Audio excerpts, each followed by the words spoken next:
Welcome to the Female VC Lab. I'm here with Annalise. In one line, give me your name, your title, and the name of your fund. Yeah, thanks, Barbara, for having me on the podcast. My name's Annalise Dragic. I'm a principal at Sapphire Ventures. Wonderful. So, Annalise, what inspired you to become a venture capitalist or an investor? I think a few factors. When I was a kid, I didn't know what a venture capitalist was. I didn't know that this career existed, but I was always super interested in science and technology, being like the little girl in science class, growing crystals or doing other science experiments in my free time. And I went on to Georgetown University, where I studied science, technology, and international affairs. And I was searching for this career that would allow me to explore science and technology and a little bit of the business world. And I think then also in my family, my dad being an entrepreneur, my older brother is a software engineer, being exposed to kind of those worlds got me excited about VC. And so I spent some time during university on Wall Street in investment banking with Morgan Stanley in their tech group, and was exposed to looking at technology businesses. And then after university and graduating, spent my first job at LinkedIn in a scale-up company. Oh, wow. That's cool. Both of those. And then after that, going back and getting my MBA and having time to think about what do you want to do when you grow up. Explored a lot of different kind of potential career opportunities, and just became really interested in venture capital and what that meant about being able to really propel science and technology. That's great. That's wonderful. So tell me a little bit about your thesis and the motivation behind your thesis there at Sapphire. Yeah, so for Sapphire, we like to back what we call as companies of consequence. And what we mean by that, yeah, I think it's a great tagline. And we don't only want to invest in companies of consequence. We really talk about building these companies of consequence, which I think is an important kind of distinction in our thesis.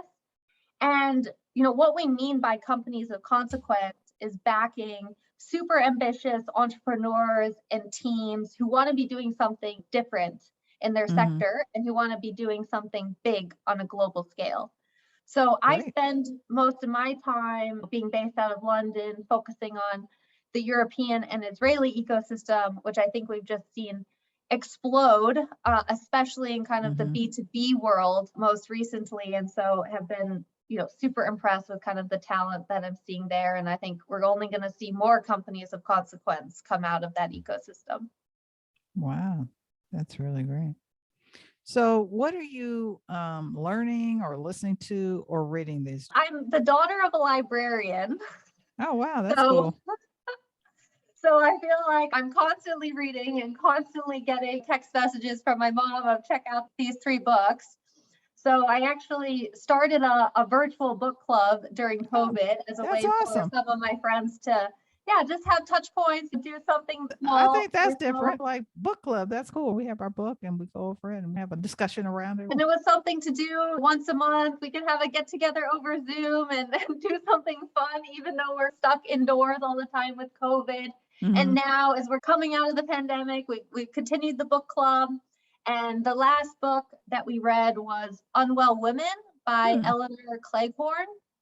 And it's super interesting. It looks at a retrospective and nonfiction looking at kind of the history of women's health, starting even back in the Roman times to today.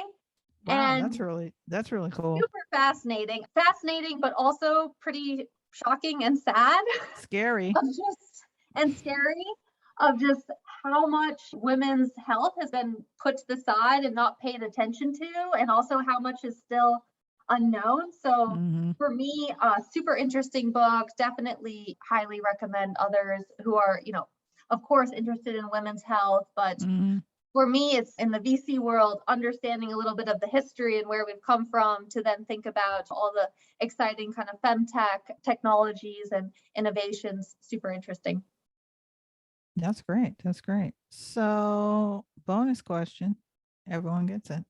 In 2 years when we're talking, hopefully we're talking before that, how do you see venture capital or investing changing or evolving?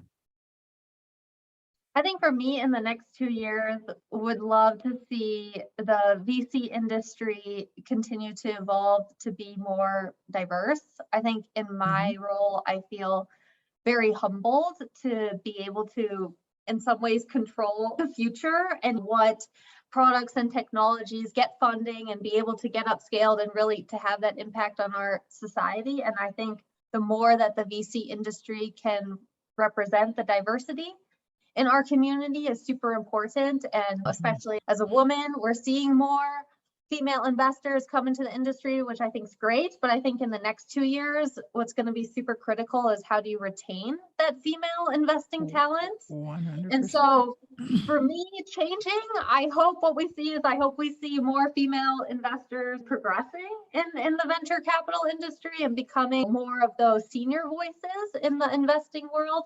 That's fingers crossed. I'm optimistic. That's how we're going to see the industry change in the short term. Wonderful.